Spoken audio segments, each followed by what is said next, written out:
नमस्कार मित्रांनो, Tukoba स्पीक्सच्या podcast number 39 मध्ये मी डॉक्टर दिनेश आपल्या सर्वांचा मनपूर्वक स्वागत करतो. मित्रमैत्रिणींनो, आपण जो प्रतिसाद देत आहात त्याबद्दल मी आपल्या सर्वांचा अत्यंत ऋणी आहे. समतेचा, मानवतेचा, प्रेमाचा संदेश आपण जास्तीत जास्त लोकांपर्यंत पोहोचवावा ही आपल्याला माझी पुन्हा पुन्हा नम्र विनंती आहे. आपले पॉडकास्ट आता केवळ ऑडिओ नाही तर व्हिडिओ प्लॅटफॉर्मवर सुद्धा उपलब्ध आहे. जगातील सर्वाधिक वापरला जाणारा YouTube प्लॅटफॉर्म, या प्लॅटफॉर्मवर सुद्धा आपण उपलब्ध आहोत. आपला कुठलाही व्यावसायिक दृष्टिकोन नसल्याने आपले मनोरंजन जरी आम्ही करू शकत नसलो तरी आपल्या ज्ञानाचे रंजन मात्र आम्ही करण्याचा आटोकाट प्रयत्न करत आहोत. आजच्या या रंगीबेरंगी झगमगाटाच्या दुनियेत ज्ञानाच्या यज्ञाला साथ करा. आपले पॉडकास्ट ऐका, सहकारी मित्र मैत्रिणी यांच्यापर्यंत पोहोचवा. नेहमीप्रमाणे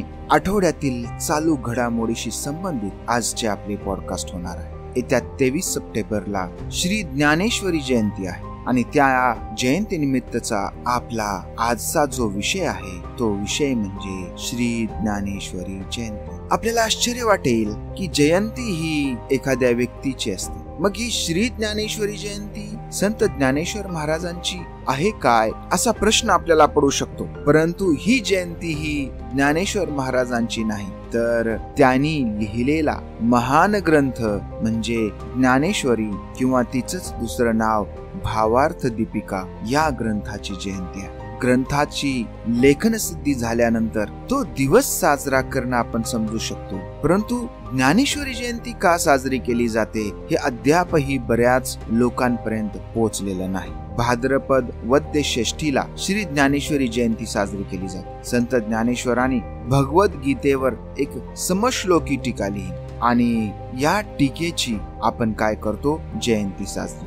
संत ज्ञानेश्वरांचा काळ हा इसवी सनाचे 12वे शतक. 12वे शतक हा त्या मानाने एक स्थिर कालखंड मानला जातो. मात्र या काळामध्ये महाराष्ट्रावर राज्य असलेले यादवराजे हे उत्तरेतून आलेल्या खिलजीचं आक्रमण थोपवू शकले नाहीत आणि त्यानंतर महाराष्ट्रावर पुन्हा सुलतानी सत्तेचा अंमल सुरू झाला. याच काळामध्ये वयाच्या 16व्या वर्षी भगवद्गीतेमधील कोंडून ठेवलेलं ज्ञान बाहेर आलं. म्हणजे ज्ञानेश्वरीची रचना ही सन 1212ला संत ज्ञानेश्वरांनी नेवासे या ठिकाणी केली. तेथील एका खांबाला टेकून बसून महाराजांनी ज्ञानेश्वरी सांगितली असे सांगितले जाते आणि सच्चिदानंद बाबा यांनी ती लिहिली असं मानलं जातं. सन 1218ला कार्तिक वद्य दशमीला संत ज्ञानेश्वर महाराज हे त्यांची तीर्थयात्रा पूर्ण करून महाराष्ट्रामध्ये परत आले आणि परत आल्यानंतर पंढरपूरच्या विठ्ठलाचं दर्शन घेतलं आणि त्यांनी निर्णय घेतला की आता आपले जीवित कार्य सफल झालेले आहे आणि मग त्यांनी समाधीचा निर्णय घेतला आणि 1218 वयाच्या 21व्या वर्षी कार्तिक वद्य एकादशीला अलंकापुरी म्हणजेच आळंदी या ठिकाणी त्यांनी समाधी घेतली. या समाधीला समकालीन सर्व संत मंडळी हजर होती आणि तो दिवस म्हणजे 15 नोव्हेंबर 1296. 16व्या वर्षी लिहिलेली ज्ञानेश्वरी संपूर्ण राज्यभर पसरली. समकालीन संतांमध्ये ती लोकप्रिय झाली. काय आहे या ज्ञानेश्वरीचं महत्व, कशासाठी तिला एवढं मानलं जातं? थोडासा ऐतिहासिक संदर्भ आपल्याला याचा पाहावा लागेल. वैदिक धर्मानुसार आपल्याला जर जीवनामध्ये मोक्ष प्राप्ती करायची असेल तर आपल्याला ज्ञान असणं आवश्यक आहे आणि हे सर्व ज्ञान वेदांमध्ये आहे. वेद, उपनिषद आणि पुराण यांच्यामध्ये हे ज्ञान आहे आणि हे ज्ञान घेण्याचा अधिकार फक्त ब्राह्मण वर्गांनाच त्या काळामध्ये होता. इतरांना ते ज्ञान घेण्याचा अधिकार नव्हता. मग हे वेदामधलं ज्ञान काही काळानंतर हे वेदांमधलं ज्ञान पुढे भगवद्गीतेमध्ये आलं, तेही पुन्हा संस्कृत मध्येच. त्यामुळे जो बहुजन समाज आहे या बहुजन समाजाला ते ज्ञान मिळणं ही दूरची गोष्ट झाली. भगवद्गीतेमध्ये जर संपूर्ण ज्ञान असेल आणि ते जर सामान्य जनांना मिळणार नसेल तर त्या ज्ञानाचा उपयोग काय? साहजिकच समस्त जनाच्या कल्याणाच्या कळकळीने जीवनभर अत्यंत वेदना, दुःख आणि त्रास भोगलेले संत ज्ञानेश्वर आणि त्यांचे कुटुंबीय या सर्वांना असं वाटणं साहजिकच आहे की हे ज्ञान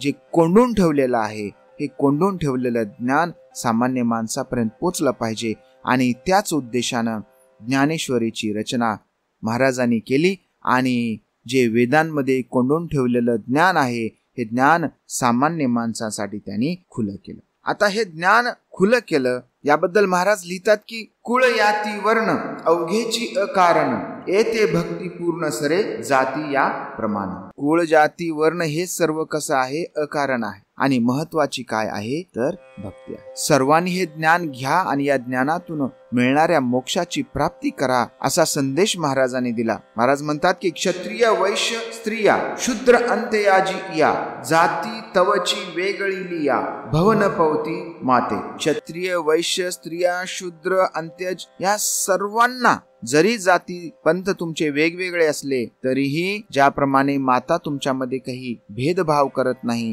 त्याप्रमाणे ज्ञान सुद्धा तुमच्यामध्ये भेदभाव करत नाही. ब्राह्मण जातीमध्ये जन्माला आलेले संत ज्ञानेश्वर महाराज यांना बहुजनांचा एवढा कळवळा येण्याचं कारण असं संपूर्ण मानव जातीवरची त्यांची श्रद्धा आणि प्रेम तर आहेच, पण त्याही पुढे जाऊन आपल्याला असं म्हणता येईल की जे चटके त्यांनी भोगले, संन्याशाची मुलं म्हणून त्यांना सातत्याने हिणवलं गेलं आणि शेवटपर्यंत त्यांना ब्राह्मण जातीमध्ये प्रवेश मिळाला नाही. पूर्ण ब्राह्मण होण्यासाठी त्यांची मुंज होणे आवश्यक असते आणि आई वडिलांनी केलेल्या पातकाचं देहांत प्रायश्चित्त त्यांनी भोगलं तरी सुद्धा त्यांच्या लेकरांना त्यातून सुटता आलं नाही आणि त्यांना अक्षरशः शूद्राती शूद्रापेक्षाही हीन म्हणजे चांडाळाचा दर्जा दिला. समाजात तर घेतलं नाहीच, बरोबरीची तर वागणूक दिली नाहीच, पण एवढं हीन लेखलं गेलं. वास्तविक त्यामध्ये या लेकरांचा काय दोष? त्यांना जर एवढे चटके बसले नसते आणि अवघ्या 21 वर्षाच्या आयुष्यामध्ये जर त्यांनी या जगाचा निरोप घेतला नसता,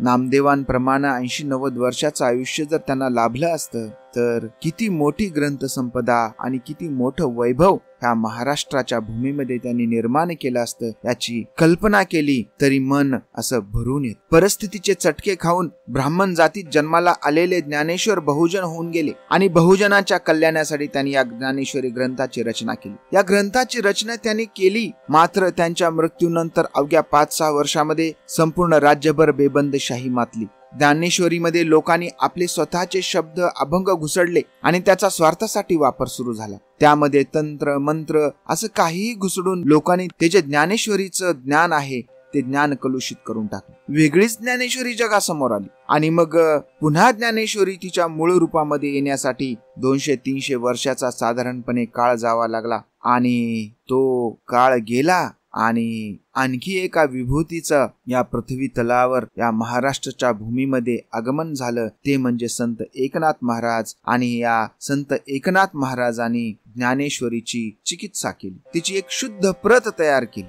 केवळ ज्ञानेश्वरीचीच नाही तर ज्ञानेश्वर महाराजांच्या समाधीची सुद्धा प्रचंड दुरावस्था झाली. महाराज सांगतात की त्यांच्या स्वप्नामध्ये संत ज्ञानेश्वर महाराज आले आणि त्यांनी दृष्टांत दिला आणि त्यांना सांगितलं की बाबा, माझ्या समाधीवर असलेल्या या अजान वृक्षाची मुळे माझ्या गळ्यापर्यंत आलेली आहे. माझा श्वास त्या समाधीमध्ये कोणतो आहे. त्याचबरोबर लोकांच्या ज्ञानासाठी लिहिलेली ज्ञानेश्वरी सुद्धा प्रचंड कलुषित झालेली. मला काय कर, तू यातून मुक्त कर. आणि हे जे ज्ञान सर्व समाजासाठी लिहिलेलं आहे ते ज्ञान शुद्ध रूपामध्ये लोकांपर्यंत पोहोचलं पाहिजे याची काळजी तुम्ही घ्यावी. आणि लगेच संत एकनाथ महाराज हे आळंदीला गेले. त्या ठिकाणी त्याने समाधीचा शोध घेतला आणि मग काही लोक सोबत होते. प्रचंड जंगल वाढलं होतं. एवढ्या मोठ्या माणसाची समाधी सापडेना. असं म्हणतात की शेवटी महाराज ध्यान करून बसले आणि त्यांना काही दृष्टांत झाला आणि त्या दृष्टांतानंतर त्यांनी ती समाधी शोधून काढली. बरोबर तो अजान वृक्ष आणि समाधीत उतरल्याबरोबर ती मुळं प्रचंड मोठ्या प्रमाणामध्ये वाढली होती. त्यांनी तो अजान वृक्ष, त्या मुळ्या वगैरे साफ करून घेतल्या. त्या ठिकाणी चौथरा बांधला, गाभारा बांधला, पूजेची व्यवस्था लावली. आज जी आपल्याला ज्ञानेश्वरांची समाधी आळंदीमध्ये दिसते तिचं श्रेय हे संत एकनाथ महाराजांचंच आहे. त्यांच्या स्वप्नातील दृष्टांताबाबत संत एकनाथ महाराज त्यांच्या अभंगामध्ये लिहितात, श्री ज्ञानदेवे येऊनी स्वप्नात सांगितली मात मज लागी, दिव्य तेज पुंज मदनाचा पुतळा परब्रह्म केवळ बोलत असे, अजानाची मुळी कंठाशी लागली येऊनी आळंदी काढी बिबी, एका जनार्दनी पूर्ण पुण्य फळले श्री गुरु भेटले ज्ञानेश्वर. 300 वर्षाच्या गॅप नंतर ही दूषित झालेली ज्ञानेश्वरी संत एकनाथ महाराजांनी शुद्ध केली. राज्यभर असलेल्या ज्ञानेश्वरीच्या प्रती त्यांनी मागून घेतले. त्यामध्ये लोकांनी घुसडलेले वेगवेगळे शब्द अभंग त्यांनी बाजूला केले. शुद्ध अशुद्धतेची चिकित्सा केली आणि दुरुस्त्या करून सर्वांना त्या काय केल्या, पाठवून दिल्या. महाराज एवढे चिडले होते, एवढे नाराज झाले होते की एवढ्या पवित्र ग्रंथाची लोकांनी अशी कशी विटंबना केली. मी जन्माला आलो, मी माझं जीवित कार्यामध्ये ज्ञानेश्वरीचा आणि महाराजांच्या समाधीचा जीर्णोद्धार करू शकलो, पुनर्स्थापना करू शकलो, परंतु हे वाईट वागणारी माणसं कशी आहेत. त्यांच्याबद्दल चिडून महाराज लिहितात की ज्ञानदेवाच्या पाठी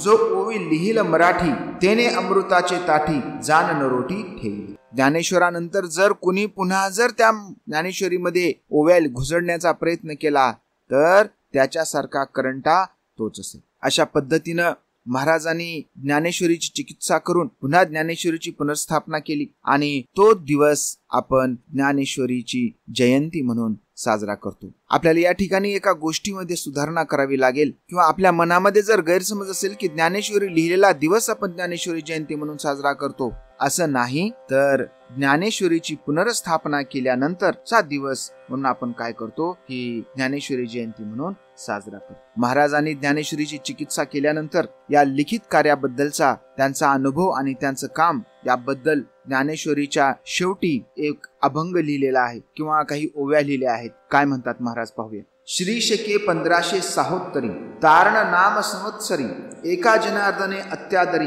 गीता ज्ञानेश्वरी प्रतिशुद्ध केली. ग्रंथ पूर्वीच अतिशुद्ध, परी पाठांतरी शुद्ध अबद्ध, तो शोधून या एवं विद्ध प्रतिशुद्ध सिद्ध ज्ञानेश्वरी. नमो ज्ञानेश्वरा निष्कलंका, जयाची गीतेची वाचिता टीका, ज्ञान होय लोका अतिभाविका ग्रंथार्थिया. बहुकाळ पर्वणी गोमटी, भाद्रपद मास कपिला षष्ठी, प्रतिष्ठानी गोदातटी, लेखन कामासाठी संपूर्ण जाहली.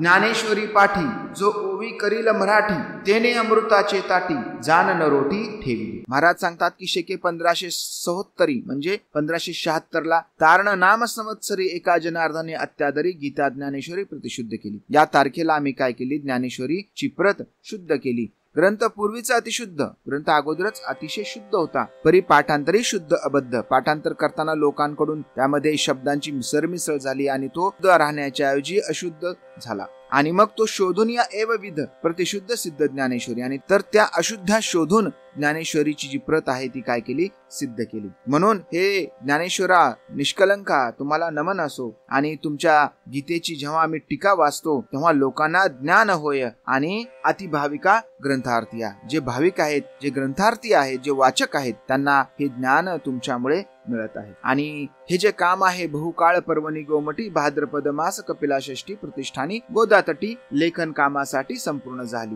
तर भाद्रपद मासाच्या कपिला षष्ठीला प्रतिष्ठान म्हणजे आजचे पैठण आणि गोदात नदीच्या किनाऱ्यावर हे काम काय झालं, पूर्ण झालं. आणि शेवटी महाराज सांगतात की यानंतर जो ओवी करील मराठी, त्याने अमृताचे ताटी जान नरोटी ठेवली. आणि यापुढे जो कोणी याच्यामध्ये सरमिसळ करण्याचा प्रयत्न करेल त्याने ओळखून घ्यावं की तो काय करतो आहे, अमृताच्या ऐवजी नरोटी त्या ठिकाणी ठेवत आहे, म्हणजे एक वाईट काम तो करत आहे. बंधूंनो, ज्ञानेश्वरी बद्दल किती सांगावं किती ऐकावं कमीच आहे. या ग्रंथाच्या महानतेबद्दल, या ग्रंथाच्या थोरवीबद्दल कितीतरी लोकांनी लिहिलेलं आहे. 22 भाषांमध्ये याचे भाषांतर झालेले आहे. अनेक लोकांनी एका एका ओवीवर विद्यावाचस्पती PhD सारख्या पदव्या प्राप्त केलेल्या. साहित्याचं असंच असतं, हा एक अथांग सागर असतो. त्यामध्ये जेवढी डूब घ्याल तेवढा ज्ञानाचा आविष्कार आपला हा मोठा मोठा होत जातो आणि माणसाचं ज्ञान घेण्याचं जे काही प्रयोजन आहे हे प्रयोजन आणखीन पुढे पुढे पुढे वाढत जातं. ज्ञानेश्वरी जयंतीच्या निमित्तानं सुमारे या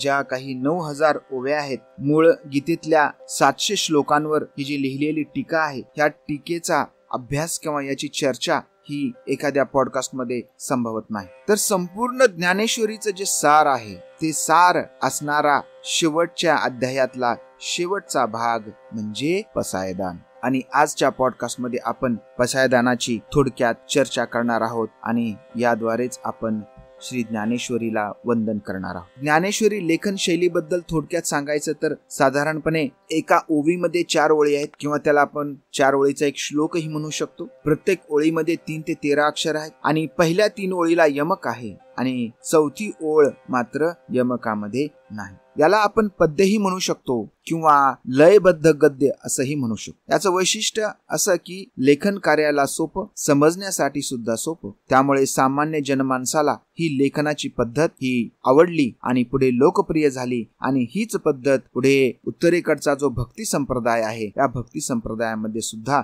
लोकप्रिय झाले. संत ज्ञानेश्वर महाराजांनी त्यांच्या काळामध्ये जो यादव राजा रामचंद्र राज्य करत होता त्याच्यावरची एक ओवी पाहू आणि लगेच आपण आपल्या आजच्या पसायदानाच्या चर्चेला सुरुवात करूया. तो यदुवंश विलासू सकळ कला निवासू न्यायाते पोखी क्षितिसू रामचंद्र. या ओवीच्या आधारे आपण ज्ञानेश्वरीची स्टाईल समजून घेऊ. पहिल्या तीन शब्दांच्या 3 ओळी आहेत आणि तिन्ही मध्ये यमक आहे, विलासू, निवासू, क्षितिसू, आणि शेवटच्या ओळीत मात्र यमक नाही. ही जी अभंगाची अशी रचना आहे ही रचनाच पुढे काय झाली, प्रसिद्ध झाली. आणि मग अशा पद्धतीची रचना असलेले हे जे पसायदान आहे, पसायदान म्हणजे काय तर निर्मळ मनाने अखिल विश्वाच्या कल्याणासाठी एका भक्ताने जगन्नियंत्याकडे मागितलेले दान किंवा केलेली विश्व प्रार्थना असं आपण पसायदानाला म्हणू शकतो. या ठिकाणी कोणाकडे मागणं मागितलंय, जगन्नियंत्याकडे. ते देव हा उल्लेख नाही, जगन्नियंता. येथूनच आपल्याला महाराजांच्या वैचारिक बैठकीची कल्पना येते. संत ज्ञानेश्वर महाराजांच्या अगोदर आदि शंकराचार्यांचं काम हे संपूर्ण देशभर पसरलेलं होतं. काय सांगितलं होतं आदि शंकराचार्यांनी? जगन मिथ्या ब्रह्मसत्य. हे जग मिथ्या आहे आणि ब्रह्मसत्य एकमेव आहे आणि ते जाणण्याचा आपण प्रयत्न केला पाहिजे. महाराजांनी या मताचा प्रतिवाद केला आणि सांगितलं की जर ब्रह्मसत्य असेल आणि ब्रह्मानंच जर ही सगळी सृष्टी निर्माण केली असेल तर ही सृष्टी मिथ्या कशी असेल, ही सृष्टी खोटी कशी असेल. त्यामुळे जर ब्रह्मसत्य असेल तर जगत सुद्धा काय असणार आहे, सत्य असणार आहे. आणि जर ब्रह्मानंच ही सर्व सृष्टी निर्माण केली असेल म्हणजेच ब्रह्माचाच अंश सृष्टीमध्ये असेल म्हणजे सृष्टी म्हणजे सुद्धा ब्रह्मच. म्हणजे चराचर सृष्टी, मानव, प्राणी हे सर्वजण कोण आहेत, ब्रह्माचाच भाग आहेत, ईश्वराचाच भाग आहेत, देवाचाच भाग आहेत. आणि मग देव आणि ईश्वर वेगळा कसा असेल, आणि देव आणि ईश्वर एकच आहे. म्हणजेच या सर्व चराचर सृष्टीची सेवा हीच काय आहे, ईश्वराची सेवा आहे. म्हणजे साध्या सोप्या भाषेत संत नामदेवांनी सांगितलेलं अद्वैताचं तत्वज्ञान आणि त्याला ज्ञानात्मक अधिष्ठान महाराज या ज्ञानेश्वरीच्या माध्यमातून आपल्याला देताना दिसून येतात. आणि त्या दृष्टिकोनातूनच त्यांनी मागणं जे मागितलेलं आहे हे जगन्नियंत्याकडे मागितलेलं आहे, जो की कोण आहे, या सर्व जगाचा नियंत्रक आहे. पसायदानाची महानता एवढ्यासाठी आहे की त्यांनी जे मागणं मागितलेलं आहे हे केवळ एका जाती धर्मासाठी देशासाठी नाही, संपूर्ण मानव जातीसाठी त्यांनी दान मागितलेलं आहे. आणि या दानाचा प्रसार आणि या दानाचा प्रसाद मागावा आणि संपूर्ण जगाला तो द्यावा असा आदेश निवृत्तीनाथांनी त्यांना दिलेला होता आणि त्यातूनच त्यांनी हे पसायदान मागितलेलं आहे. भगवद्गीतेमध्ये आपल्याला तमसो मा सद्गमय तमसो मा ज्योतिर्गमय असा श्लोक आपल्याला दिसून येतो. अंधारातून प्रकाशाकडे जाण्याचा हा जो मार्ग आहे हा मार्ग या पसायदानातून महाराजांनी आपल्या सर्वांना दिलेला दिसून येतो. ज्ञानेश्वरीचं वैशिष्ट्य असं की पारायण जेव्हा आपण ऐकू तेव्हा त्याची एक विशिष्ट लय असते आणि ही लय या ढबीमध्येच सगळीकडे पारायण केले जातात आणि त्याचं विवेचन सुद्धा केलं जातं. त्या लयीमध्येच आपण हे पसायदान वाचणार आहोत. आता विश्वात्मके देवे येणे वागयज्ञ तोषावे तोषो निमज द्यावे पसायदान हे.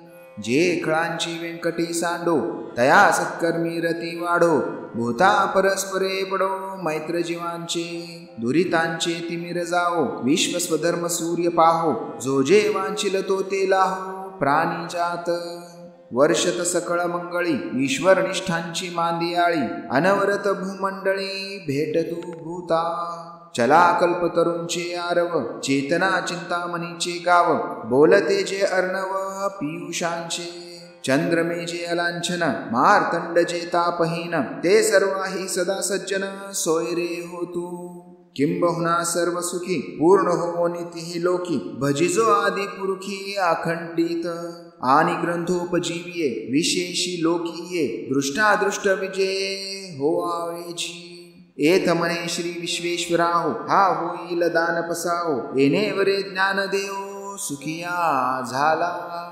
हेच ते पसायदान आहे जे संपूर्ण शाळांमध्ये त्यांच्या परिपाठामध्ये प्रार्थना म्हणून गायलं जातं आणि ईश्वराकडे मागणं मागितलं जातं. काय मागतात महाराज? आता विश्वात्मके देवे येणे वागेज्ञ तोषावे तोषोनी मज द्यावे पसायदान आहे. हे विश्वात्मक देवा, हा जो माझा वाग्यज्ञ आहे, हा जो माझा ज्ञानाचा यज्ञ आहे, हा यज्ञ तुम्ही ऐका, यात तुम्ही सहभागी व्हा आणि यामध्ये सहभागी होऊन माझ्या ज्ञानावर जर आपल्याला काही प्रतिक्रिया द्यायची असेल तर मला द्या. काय द्या? तर हे पसायदान द्या. कोण आहे विश्वात्मक देव? एका बाजूला त्यांचे गुरु संत निवृत्तीनाथ आहे, दुसऱ्या बाजूला हा जगन्नियंता आहे. ह्या जगन्नियंत्याला महाराज म्हणतात की माझा हा जो वाग्यज्ञ आहे, हा जो मी ग्रंथ लिहिलेला आहे, हे जे भगवद्गीतेमधील ज्ञान सामान्य माणसाच्या भाषेमध्ये सर्वांसाठी मी खुलं केलेलं आहे, त्या ज्ञानाच्या आधारे तुम्ही मला काय करा? पसायदान द्या, मला दान द्या. काय मागतात महाराज दानामध्ये?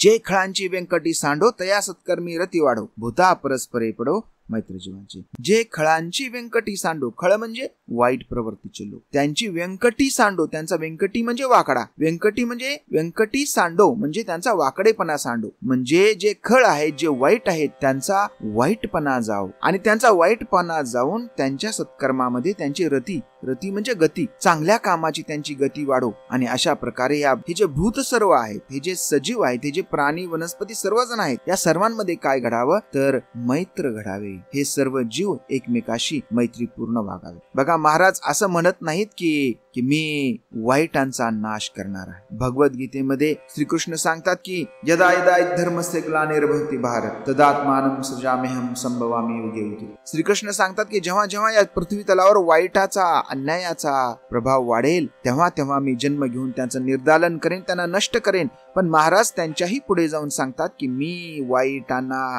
किंवा वाईट लोकांना नष्ट करण्याचं दान देवाकडे मागत नाही. तर वाईट एक माणूस गेला तर दुसरा त्या ठिकाणी येईल ना. त्यापेक्षा जे सर्व वाईट आहेत, ह्या सर्व वाईटांचा वाईटपणा जाऊ दे आणि त्याच्यातल्या चांगल्या गुणांना गती मिळू दे. जेव्हा त्याच्यातील चांगल्या गुणांना गती मिळेल तेव्हा साहजिकच सर्व माणसं चांगले होतील आणि जेव्हा सर्व माणसे चांगली होतील तेव्हा साहजिकच त्यांच्यामध्ये प्रेमभाव निर्माण होईल. ते सर्व काय होतील? एकमेकाचे मित्र होतील, एकमेकाला मदत करतील आणि संपूर्ण मानव जात काय करेल? कल्याणाच्या सन्मार्गाच्या मार्गाने पुढे जाईल. या ठिकाणी महाराज भगवद्गीतेपेक्षा सुद्धा पुढे गेलेले आपल्याला दिसून येते. जेव्हा सगळीकडे चांगलं वातावरण निर्माण होईल, सर्वजण एकमेकाचे मित्र असतील, तेव्हा काय होईल? दुरितांचे तिमिर जाओ, विश्वस्वधर्म सूर्य पाहो, जो जे वांछिल तो ते लाहो प्राणी जाईल. तेव्हा जे दुरित आहेत, जे दुःखी आहेत, जे अडचणीमध्ये आहेत, जे अज्ञानी आहेत, त्यांचं तिमिर जाईल. तिमिर म्हणजे अज्ञान, त्यांचं दुःख साहजिकच ते जाणार आहे. म्हणून ते जगन्नियंत्याकडे मागणी करतात की या दुरितांचं काय करावं? तिमिर जावं. जेव्हा लोकांचं दुःख, दैन्य, दुरावस्था जाईल, नष्ट होईल, तेव्हा काय होईल? विश्व स्वधर्म सूर्य पाहो, संपूर्ण विश्वामध्ये स्वधर्माचा सूर्य उगवेल. स्वधर्म म्हणजे आजच्या काळातला आपला जो जन्म घेतलेला धर्म आहे तो धर्म आहे. जसा मातेचा धर्म मुलांचं पालन पोषण करणे, पित्याचा धर्म त्यांचं संरक्षण, त्यांना वाढवण्यासाठी योग्य वातावरण निर्मिती करणे, गुरुचा धर्म शिकवणे, तर विद्यार्थ्याचा धर्म शिकणे. जेव्हा हे दुरितांचं सर्व तिमिर निघून जाईल तेव्हा साहजिकच हे जे काही लोक आहेत ह्या लोकांना त्यांचा स्वधर्म कळेल आणि हा संपूर्ण विश्वाला त्यांचा स्वधर्म जेव्हा समजेल, जेव्हा कळेल, तेव्हा काय होईल? जो जे वांछील तो ते लाहो, म्हणजे ज्यांना जे काही हवं आहे ते त्यांना मिळेल. आणि महाराज देवाकडे मागणं मागतात की हे देवा, हे लोकांना जे जे मागेल ते मिळू दे. म्हणजे पुन्हा काय? जर सर्वांना मागेल ते मिळून गेलं तर या जीवनाला अर्थ काय राहणार आहे? यातली मेख अशी आहे की जेव्हा त्यांना त्यांचं तिमिर जाईल, जेव्हा त्यांच्यातला वाईटपणा संपेल,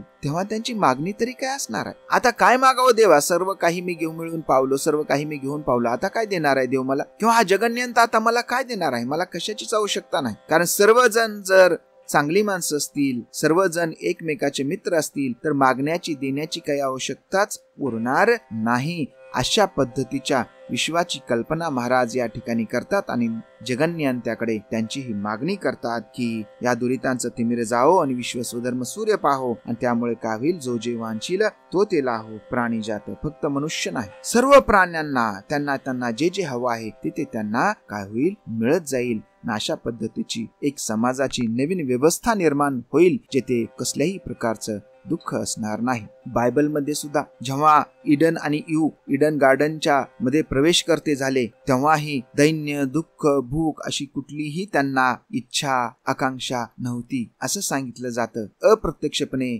महाराज सुद्धा अशाच पद्धतीच्या दैन्य, दुःख, इच्छा, वासना या सर्वांपासून मुक्त सुखी समाधानी जीवनाची संकल्पना या ठिकाणी करताना आपल्याला दिसून येते. जेव्हा असं सगळीकडे आनंदाचं सुखाचं वातावरण असेल तर मग काय, वर्षत सकळ मंगळी ईश्वर निष्ठांची मांदियाळी अनवरत भूमंडळी भेटतो भूता. वर्षत म्हणजे सतत पडत आहे, सतत सकळ मंगळी सगळीकडे मंगळ चांगलं घडत आहे. ईश्वर निष्ठांची मांदियाळी, आणि हे सर्वजण चांगली माणसं आहेत, त्यामुळे कोण आहे ते ईश्वरनिष्ठ आहे, ईश्वरावर प्रेम करणारे आहे, नश्वरनिष्ठ नाहीत. नश्वर म्हणजे आज जगात जे आहे त्याची हाव, जमीन पाहिजे, शेती पाहिजे, बंगला पाहिजे, गाडी पाहिजे, बायको पाहिजे, मुलं पाहिजे, हे सर्व नश्वर आहे. मग ईश्वर काय आहे, याच्या विरुद्ध सुख, समाधान, संयम, परोपकार ही ईश्वराची रूप आहे. त्यामुळे ही सर्व जनता, सर्व लोक ईश्वरनिष्ठ असतील, आणि एक दोन ईश्वरनिष्ठ नसेल तर ईश्वरनिष्ठांची काय असणार आहे, मांदियाळी असणार आहे. असा गटच्या गट, त्यांचा जथ्थाच्या जथ्था, ग्रुपच्या ग्रुप असणार. आणि मग हे अनवरत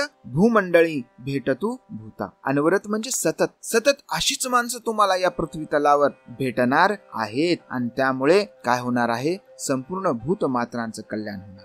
मग सगळी माणसं जेव्हा अशीच असतील तेव्हा पुढे काय असेल तर सगळीकडे आपल्याला मागेल तेव्हा मागेल तसं मिळणार आहे. म्हणजेच ते लोक कोण असणार आहेत तर कल्पतरू असणार आहे. महाराज पुढे म्हणतात की चला कल्पतरूंची आरव, चेतना चिंतामणींचे गाव, बोलती जे अर्णव पियुषांचे. मग आता कल्पतरूंचं आरव असणार आहे. आरव म्हणजे काय, आरव म्हणजे एक दोन कल्पतरू नाही, असे कल्पतरूंचे गुच्छच्या गुच्छ असणार, एक बाग असणार आहे कल्पतरूंची. आणि मग जेव्हा कल्पतरूची बाग आहे म्हणजेच काय आहे, चेतना चिंतामणीचे गाव. चिंतामणी एक असा मौल्यवान खडा किंवा दगड आपण किंवा धातू त्याला म्हणू शकू की जो तुमच्या सर्व चिंता हरतो. अशा चिंतामणीचं ज्याच्यामध्ये पुन्हा चेतना आहे, आणि त्यांचं हे गाव असणार आहे. आणि बोलते जे अर्णव पियुषांचे. अर्णव म्हणजे समुद्र, पियुष म्हणजे आपल्याला अमर करणारे अमृत, आणि या अमृताचा सागर समुद्र त्या ठिकाणी असणार आहे. त्यांची सुखी जीवनाची ही जी संकल्पना आहे, यामध्ये त्यांच्या प्रतिभेचा, त्यांच्या सृजनशीलतेचा उच्चांक आपल्याला या ठिकाणी दिसून येतो. महाराज म्हणतात की सगळीकडे कल्पतरूची बाग आहे, सगळीकडे चेतना असलेले चिंतामणी आहेत, आणि अशा पद्धतीनं बोलते जे अर्णव पियुषांचे. आणि त्या ठिकाणी अमृताचा सागर आहे, आणि हा सागर संपूर्ण मानव जातीच्याच नव्हे तर संपूर्ण भूतांच्या, सजीवाच्या, निर्जीवांच्या कल्याणाचा विचार करणारा आहे. एवढं सुंदर आहे. मग महाराज पुढे सांगतात की चंद्रमे जे अलांछन, मार्तंड जे तापहीन, ते सर्वाही सदा सज्जन सोयरे होतो. चंद्रमे जे अलांछन, महाराज सांगतात की चंद्राला लांछन आहे, त्याच्यावर डाग आहे. हा समाज असा असणार आहे की ज्यामध्ये चंद्राला जेव्हा लांछन नसतं तेव्हा चंद्र कसा स्वयंप्रकाशित सुंदर शीतल दिसतो, अगदी तसा हा समाज स्वयंप्रकाशित सुंदर शीतल आहे, त्याला कसलंही लांछन असणार नाही. मार्तंड जे तापहीन, मार्तंड सूर्यासारखे तेजस्वी आहेत पण तापहीन आहेत, तुम्हाला त्रास देणारे नाही, कोणालाही त्रास न देताही तेजस्वी असणारे हे मार्तंड आहे. ते सर्वही सदा सज्जन, ते सतत कसं असणार आहेत, सज्जन असणार आहेत. आणि ते कोण असणार आहेत, एकमेकाचे सोयरे असणार आहेत. म्हणजे इथे कुणीही परक नाही, जणू काही एक कुटुंबच. हे विश्वची माझे घर किंवा वसुधैव कुटुंबकम, हे संपूर्ण विश्व काय आहे, एक कुटुंब आहे, सगळे आपलेच आहे, तिथे कोणीही परका नाही. मग एवढं सगळं चांगलं आहे तरी सुद्धा महाराज पुढे सांगतात की किंबहुना सर्व सुखी पूर्ण होऊन तीही लोकी, भजी जो आदी पुरखी अखंडी. किंबहुना मी असं म्हणेन की सर्वजण सुखी असतील, त्यांच्या सर्व जीवनातल्या इच्छा, आकांक्षा, भावना भक्ती मार्गाच्या पूर्ण झालेल्या असतील. असं करून जो भजतो, भक्ती करतो, कुणाची, आदिपुरुषाची, भजी जो आदिपुरुषी, एकदा दोनदा भजन नाही, अखंडित सातत्यानं तो त्यांचं भजन करतो. आणि मग आणि ग्रंथोपजीवीये विशेषी लोकीये दृष्टादृष्ट विजय व्हावे. आणि मग अशा प्रकारे एवढं चांगलं मिळणार आहे, एवढं चांगलं तुमचं होणार आहे, तर कशाच्या माध्यमातून होणार आहे, ज्ञानाच्या माध्यमातून होणार आहे. आणि ज्ञान कुठे आहे तर ज्ञान भगवद्गीतेमध्ये, वेदामध्ये आहे, आणि तेच ज्ञान या ज्ञानेश्वरीमध्ये सुद्धा आलेलं आहे. आणि त्यामुळे जो कोणी हा ग्रंथ वाचेल, या ग्रंथाशी सलगी करेल, या ग्रंथाचा अभ्यास करेल, अशी जे लोक आहेत, ह्या लोकांना दृष्टादृष्ट विजय, दृष्टा अदृष्ट म्हणजे काय, दृष्टा म्हणजे दिसणारे, अदृष्ट म्हणजे न दिसणारे, मूर्त अमूर्त, असे सर्व मूर्त अमूर्त जे काय आहे हे सर्व तुमच्या नजरेसमोर एखाद्या चलचित्राप्रमाणे येणार आहे. आणि त्यामुळे तुम्हाला ज्ञानाची प्राप्ती होणार आहे. शेवटच्या ओळीत महाराज सांगतात की येत म्हणे श्री विश्वेश्वरा हो, हा होईल दान पसावो, येणेवरे ज्ञान देवो सुखिया जा. आणि हे विश्वेश्वरा, हे जगन्नियंत्या, मी काय म्हणतो, मी काय मागतो, जेव्हा हे सर्व मला मिळेल तेव्हा हा होईल दान पसावो. हा काय असेल? दानाचा प्रसाद असेल. आणि या प्रसादाने येणेवरे ज्ञान देवो सुखिया झाला. आणि या प्रसादानेच काय होईल? हा ज्ञानदेव सुखी होईल. अशा पद्धतीनं स्वतःसाठी काहीही न मागता संपूर्ण मानव जातीच्या कल्याणासाठी ज्ञानेश्वरांनी पसायदान रूपी प्रसाद या जगन्नियंत्याला मागितलेला आहे. हे पसायदान म्हणजे हे जे 18 अध्याय आहेत, ह्या 18 अध्यायाच्या मंदिराचा कळस आहे असंही मानलं जातं. किंवा आजच्या संशोधकांच्या भाषेमध्ये दिस इज ऍब्स्ट्रॅक्ट ऑफ दिस थिसिस. ज्ञानेश्वरीला जर आपण एक थिसिस मांडलं तर त्याचा ऍब्स्ट्रॅक्ट म्हणजे काय आहे? तर हे पसायदान. नामदेव महाराज ज्ञानेश्वरी विषयी सांगतात, नामा म्हणे ग्रंथ श्रेष्ठ ज्ञानदेवी, एक तरी होवी अनुभवा. नामदेव महाराज म्हणतात की हा श्रेष्ठ ग्रंथ ज्ञानदेवी आहे, ज्ञानेश्वर आहे, आपण त्याची एक तरी होवी अनुभवली पाहिजे. अशा पद्धतीनं ज्ञानेश्वरीची महानता, ज्ञानेश्वरीची थोरवी मी पामरानं काय सांगावे, पण लोकांनी हा ग्रंथ वाचला पाहिजे. कधी कधी असं वाटतं की जर तत्कालीन धर्म मार्तंडाने ज्ञानदेव आणि कुटुंबाला बहिष्कृत केलं नसतं तर एवढी महान उपलब्धी आपल्याला प्राप्त झाली असती की नाही हा प्रश्न पडतो. तर कधी असंही वाटतं की याहीपेक्षा महान ग्रंथ आपल्याला कदाचित मिळाला असता. तर पुन्हा एकदा आपापसातील प्रेमाचा, बंधुभावाचा, सहकार्याचा भाव जपूया आणि आपला हा ज्ञानाचा यज्ञ जास्तीत जास्त लोकांपर्यंत पोचवूया. शेवटी एक ओवी सांगतो, लोह परिसासी रुसले, सोने पणासी मुकले, येथे कोणाचे काय बा गेले, ज्याचे त्याने अहित केले. मित्रांनो, लोह परिसाशी रुसलं आणि सोनेपणाला मुकलं. कुणाचं काय गेलं? ज्याचं त्यानं अहित केलं. म्हणून जे या ज्ञानाच्या मार्गापासून दूर जातील साहजिकच ते त्यांचं काय करतील तर अहित करतील. त्यामुळे जगद्गुरु तुकोबाराय म्हणतात की वाचावी ज्ञानेश्वरी, डोळा पहावी पंढरी. या तुकोबारायांच्या संदेशाला आठवून मी आपली रजा घेतो. या अगोदरच्या उक्तीप्रमाणेच आपला सुद्धा ज्ञानाचा संदेश जास्तीत जास्त लोकांपर्यंत पोहोचवा असं मी आपल्याला आवाहन करतो आणि थांबतो. जय जिजाऊ, जय शिवराय.